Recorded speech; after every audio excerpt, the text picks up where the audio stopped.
I'm glad to have you here. Follow my story until the end. Any comment what state you're watching from. Mom, we need to talk about your memory issues. That's what my son Daniel said to me on a Thursday afternoon in September. His new wife Rachel standing beside him with this look concern mixed with something else he couldn't quite name. He was sitting in my living room in Palo Alto, California. The same living room where I'd raised Daniel after his father died. The same house where my late husband Mark and he had built our life for 35 years. What memory issues? He asked. Genuinely confused, Rachel stepped forward. Her voice soft, almost pitying. Linda, you called Daniel 3 times yesterday asking the same question. You forgot we were coming for dinner last week. You left the stove on twice this month. He opened my mouth to argue, but then he stopped. Had he? The last few months had been a fog. Mark had died from cancer just 8 months ago, and he grieved the strange things to your mind. I think, Daniel sighed carefully, we need to have you evaluated. Maybe it's early stage dementia. Dad had the cousin who your father's cousin had Alzheimer's at 82. He interrupted. I'm ke-62. It can happen early. Rachel sighed, pulling out her phone. I've been documenting some incidents, just to help the doctors, you understand? She showed me Alice, dates, times, detailed descriptions of things he supposedly did outside. Things he didn't remember doing. My stomach dropped. We're worried about you living alone. Daniel continued. What if something happens? What if you forget to turn off the stove and the house burns down? I'm fine. He sighed, but even he could hear the uncertainty in my voice. Rachel exchanged a look with Daniel. That look, the one that sighed? See, she doesn't even realize how bad it is. We found a wonderful memory care facility in San Jose. Rachel sighed. Very highly rated. We could move you, sir. Sell this house, it's way too big for you anyway, and use the money for your care. Andy said it was. Sell the house. The house Mark Andy ibain 1988 for $320,000. The house that was now worth $3,2 million in today's insane Bay Area market. That's when he knew. This wasn't about my memory. This was about money. But what they didn't know, what nobody knew except my financial advisor and my best friend Claire, was that the house was the least valuable thing he owned. Before Mark died, he'd done something extraordinary. Something he'd kept secret even from our son. And that secret was about to save my life. He looked at Daniel and Rachel, at their concerned faces that didn't quite hide the calculation in their eyes, and he smiled. You're right. He sighed softly. Maybe he should be evaluated. Let's do that. Rachel looked surprised, then pleased. Really? You're not going to fight us on this? Why would he fight my family trying to help me? He asked innocently. What he didn't say was, go ahead, document everything, build your case, because while you're doing that, I'll be building mine. And mine is airtight. My name is Linda Chen Morrison. I'm 62 years old, a semi-retired software engineer who worked at Apple during the early 2000s, and a widow as of 8 months ago. Mark Morrison was my husband for 34 years. We met at UC Berkeley in 1987. He was studying computer science. He was in business school. We were an odd pair. Me, the daughter of Taiwanese immigrants who ran a restaurant in San Francisco Sunset District. Him, the kid from Oregon whose family barely scraped by. But we worked. God, we worked. We bought our Palo Alto house in 1988. Right before the tech boom. Mark worked at various startups, some that failed, some that succeeded. He joined Apple in 1999, worked on some early iPhone development, and he built a solid career. We had one child, Daniel, born in 1990. He was our everything. He took time off when he was young, went back to work part-time, made sure he had everything he needed, kids' schools, college fund. When he got into Stanford, Mark A&D cried with pride. Daniel graduated in 2012 with a degree in business. He worked at a few tech companies, never quite finding his footing. Mark A&D helped him sometimes rent money here. A car loan, sir. Parents do that. Then, 2 years ago, Daniel met Rachel. She was beautiful, polished, 10 years younger than him, worked in digital marketing. She sighed, though he never quite understood what that meant. They got married last year. Small ceremony. Rachel sighed she wasn't close with her family, so it was mostly our friends. Mark was already sick by then. Stage 4 pancreatic cancer. He had maybe 6 months. The doctor sighed. He lasted 8. During those final months, Mark became obsessed with protecting me. Lynn, he'd say, holding my hand in his hospital bed, promise me you'll be careful. Watch out for yourself. Of course, I'd say, thinking he was just worried about me being alone. But it was more than that. One day, about 3 weeks before he died, Mark had his financial advisor a man named Robert Chen. No more relation come to the hospital. They talked privately for an hour. After Robert left, Mark called me in. I've done something. He said, something you need to know about, but you can't tell anyone, not even Daniel, especially not Daniel. What he told me made my blood run cold at the time. Now, I realize it was the greatest gift he ever gave me. You remember when I worked at that startup in 2011? Mark asked from his hospital bed. The one that seemed like it was going nowhere? I nodded. It had been a frustrating time. The company was developing something with blockchain technology. This was before Bitcoin became mainstream. Mark had stock options, but they seemed worthless. I never cashed those out, he said. I forgot about them, honestly. But last year, I got a notification. The company had been acquired. My stock options were now worth something. How much? I asked. $4.7 million. I actually gasped. What? I didn't tell you immediately because I wanted to figure out the best way to handle it. And Linda, he paused. I wanted to make sure it was protected. Protected from what? He looked away. I love our son. You know I do. But I've seen changes in him since he married Rachel. The way he asks about our finances. The way she talks about our house. I'm worried. Mark, you're being paranoid. Maybe. God, I hope so. But I'm dying, Lynn. And I need to know you'll be okay. So I did something that might seem extreme, but I need you to trust me. That's when he explained it all. He'd placed the $4.7 million in a trust. Not a regular trust. A special one designed by Robert Chen with very specific provisions. The money would be mine, but it wouldn't show up in any normal asset searches. It was held in a complex structure involving a Delaware LLC and a trust with very particular access requirements. To access the funds, I needed my personal PIN, which only I knew, a biometric verification, fingerprint, a specific verbal password spoken to Robert in person, a cognitive assessment proving I was of sound mind. If anyone tries to claim you're incompetent and get guardianship or power of attorney, Mark explained, the trust has automatic protections. It immediately flags Robert, who'll hire lawyers. And there's a provision. If anyone tries to have you declared incompetent fraudulently, they're automatically disinherited from everything, including my life insurance, my regular accounts, everything. Why would anyone do that? I asked, still not understanding. Mark gripped my hand. Because incompetent people can't manage their own money, Lynn. If someone had you declared incompetent, they could become your guardian, control everything, the house, the savings, everything.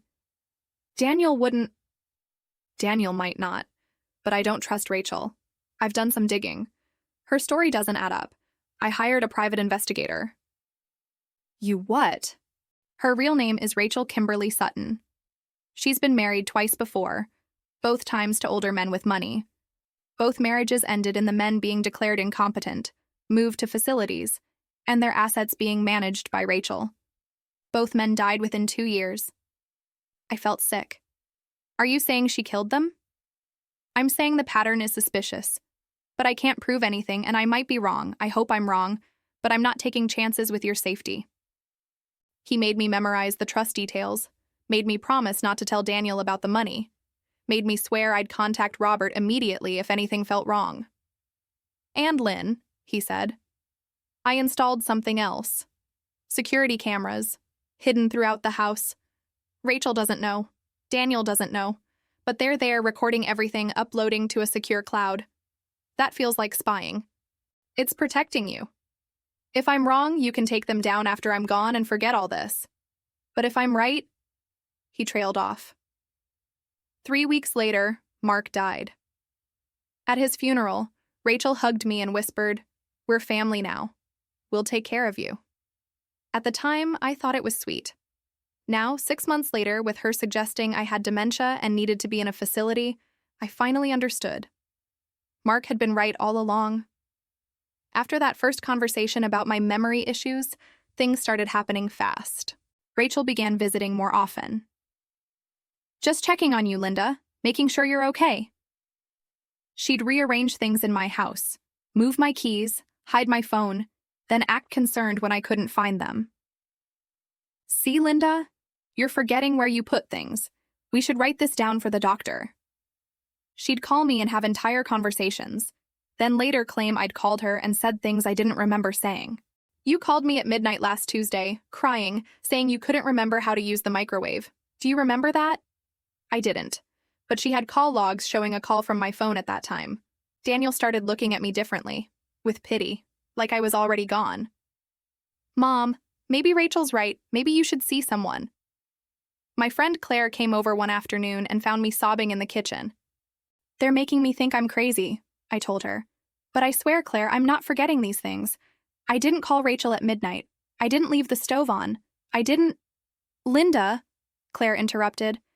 Has it occurred to you that they might be doing this on purpose? Why would they? She looked at me seriously. The house alone is worth over $3 million. Do you have other assets? I thought about the trust, about Mark's warning. Some, I said carefully. Then there's your answer. If they can have you declared incompetent, they can control everything. That's when I decided to check Mark's hidden cameras. He'd shown me how to access them before he died. A secure app on my iPad with a password only I knew. I'd never looked at them, feeling uncomfortable with the whole surveillance thing. Now I pulled up the last 2 weeks of footage. What I saw made my hands shake. Rachel, in my house when I wasn't home. She had a key I didn't know about. Moving my things, putting my phone in strange places, opening my laptop and deleting calendar appointments, making calls from my phone. I watched her do it, pretending to be me, sounding confused and disoriented. One video showed her in my kitchen, adding something to my coffee creamer. I zoomed in. Couldn't see what it was, but she was definitely putting something in there. The next morning on the video, I drank that coffee. An hour later, I looked confused, dizzy. I watched myself wander around the house like I was lost. She was drugging me. But the worst video was from 3 days ago. Rachel was in my house with someone else, a man I'd never seen before. They were talking in my living room, clearly comfortable, thinking I was at my grief support group, which I attended every Wednesday at 2 p.m. I turned up the volume on the recording. Should be ready within a month, the man was saying. The documentation looks good. Multiple witnesses to her declining mental state. The medical evaluation will confirm early onset dementia. And the doctor? Rachel asked. Dr. Hammond is on board. He'll diagnose whatever we need him to diagnose. He's done this before. My stomach turned. A corrupt doctor. Pre-planned diagnosis. What about the house? Rachel continued. Daniel's concerned about selling it so quickly. The man shrugged. Once she's declared incompetent, Daniel becomes guardian. He can do whatever he wants with her assets. If he's hesitant, remind him how expensive memory care facilities are. Tell him his mother would want him to have financial security. Daniel's easy to manipulate, Rachel said, and I heard the contempt in her voice. He actually thinks this is about helping his mother. Idiot. I stopped the video, my heart pounding. My son didn't know. He genuinely believed I was sick. Rachel had manipulated him, made him think he was doing the right thing, but she was running a scam. A calculated, practiced scam. And if Mark's private investigator was right, I wasn't her first victim. I picked up my phone and called Robert Chen. I need to activate the trust protections, I said. Mark was right, it's happening. Robert Chen arrived at my house within an hour, bringing a lawyer named Patricia Wong with him. First things first, Patricia said. We document your competency. Then we build a case. Over the next week, I underwent extensive cognitive testing. Memory tests, psychological evaluations, everything. All administered by independent doctors Robert arranged. The results? Perfect cognitive function. No signs of dementia, Alzheimer's, or any other impairment. Your memory is actually above average for your age, Dr. Patel told me. Whoever suggested you had dementia was either grossly mistaken or deliberately lying. We documented everything. I gave Robert and Patricia access to Mark's security cameras. They watched all the footage I'd found and more. Patricia's face grew darker as she watched Rachel moving through my house, tampering with my things, drugging my coffee. This is elder abuse, she said flatly. and conspiracy to commit fraud. We have her on video committing multiple felonies. But I wanted more. I wanted to know who the man with Rachel was. I wanted to know how deep this went. So Patricia hired an investigator, a real one, not the kind you see in movies, a forensic accountant and a private investigator who specialized in financial scams. What they found was stunning. Rachel's real name was Rachel Kimberly Sutton, just as Mark had discovered. But the rabbit hole went deeper. She was part of a network, an organized group that targeted wealthy widows and widowers in the Bay Area.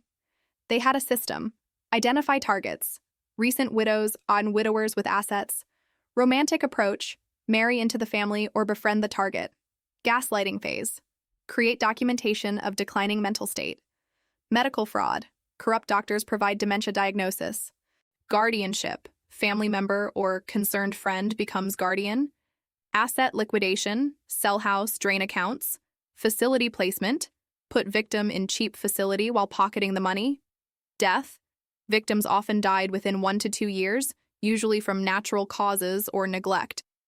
The network had hit at least 15 people in the last 5 years. Total stolen, over 50 million. Rachel's partner, the man in my video, was named Marcus Webb. He was the operations coordinator. He recruited the corrupt doctors, found the targets, managed the logistics. Dr. Hammond, the doctor who was supposed to diagnose me with dementia, had provided false diagnoses for at least 8 other victims. Linda, Patricia said, showing me all the documentation, you're not just saving yourself. You could save future victims, but this is your choice. We can stop them from scamming you specifically, or we can take down the whole network. I thought about the 15 other people, elderly people who'd trusted the wrong person, who'd lost everything, who'd died confused and alone in facilities they couldn't afford while their money disappeared. I thought about Mark, spending his final weeks trying to protect me. We take them all down, I said. Every single one of them. Chapter 5. The Evaluation. 12-hour, 14:30. Rachel had scheduled my evaluation with Dr. Hammond for a Friday morning. Daniel picked me up, his face serious.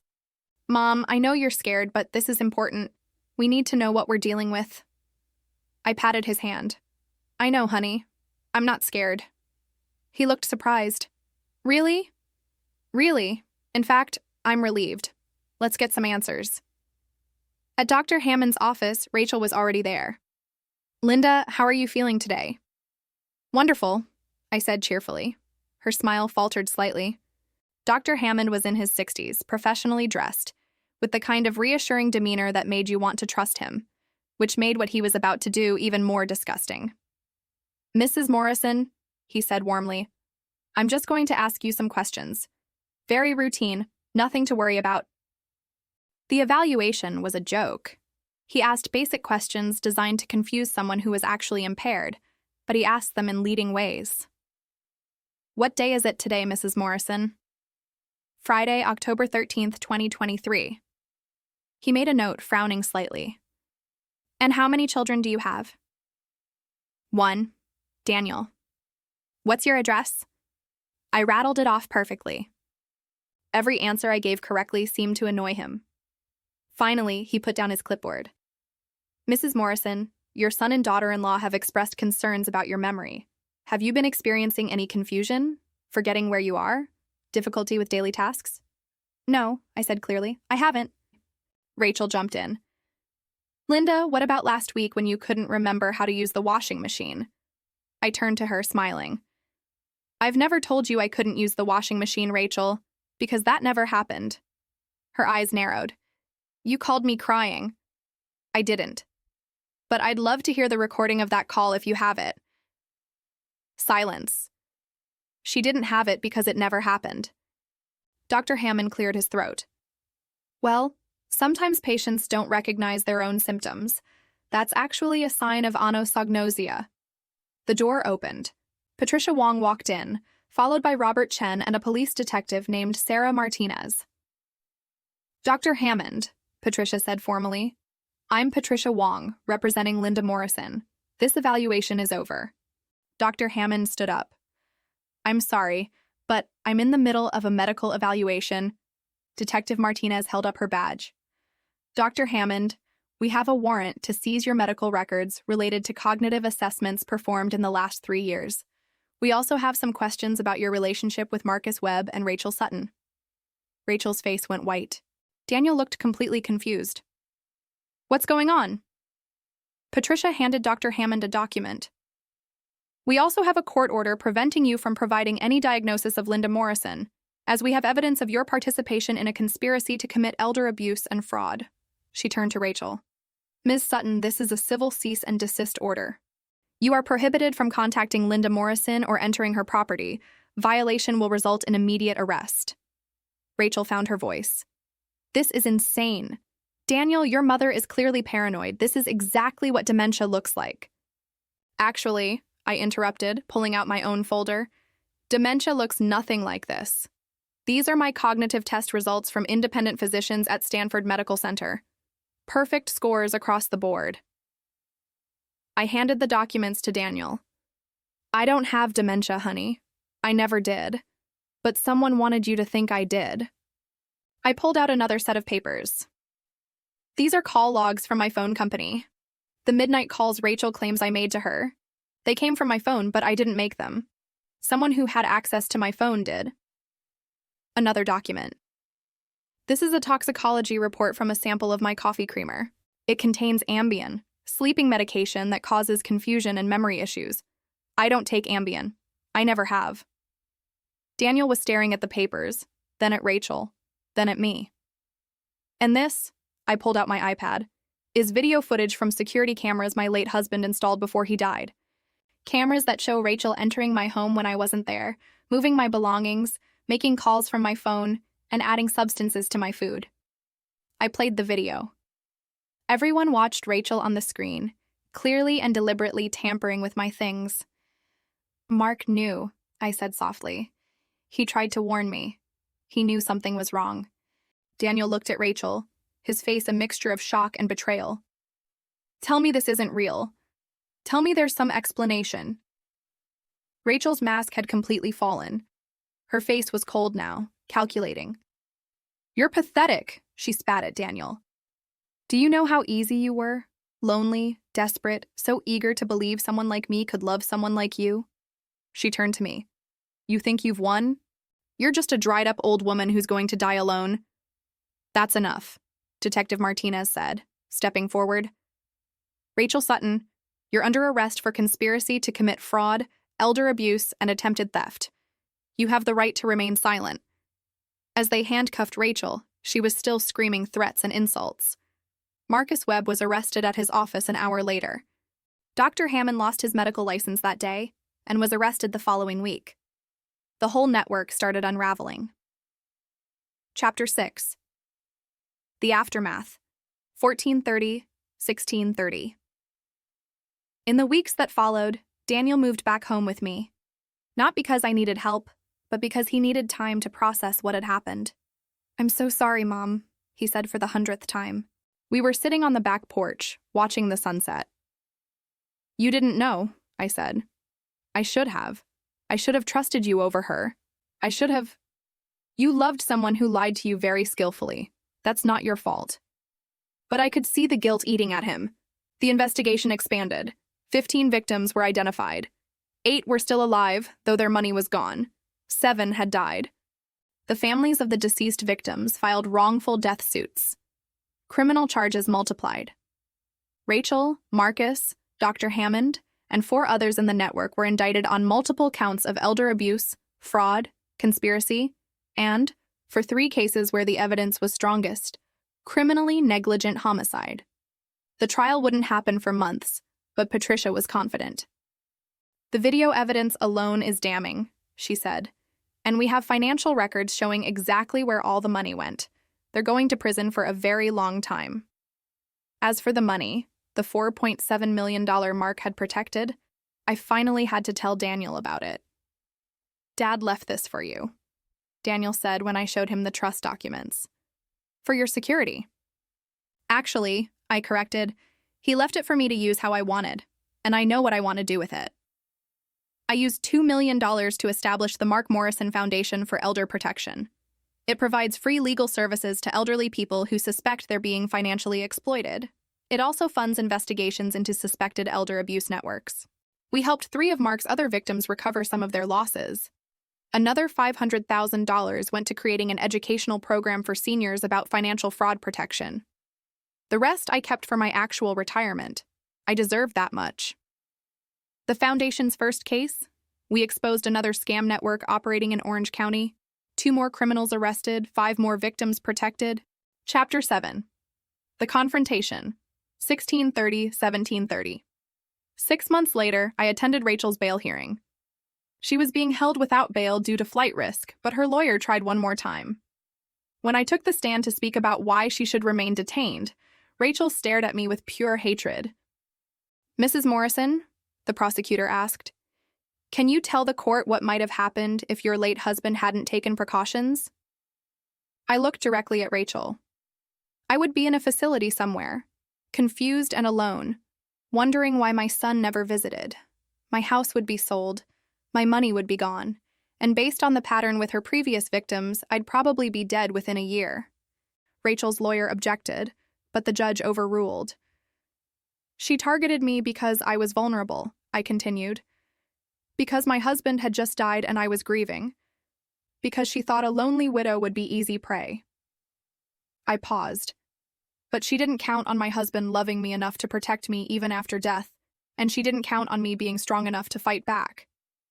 The judge denied bail. As they led Rachel out, she looked back at me one more time. I didn't look away. I didn't smile. I just held her gaze until she was gone. Today, I'm 63 years old. I still live in my house in Palo Alto. Daniel lives across town now, working on rebuilding his life. We have dinner every Sunday. Our relationship isn't what it was before Rachel, but it's honest now. Real. The Mark Morrison Foundation has helped 47 people in the last 6 months.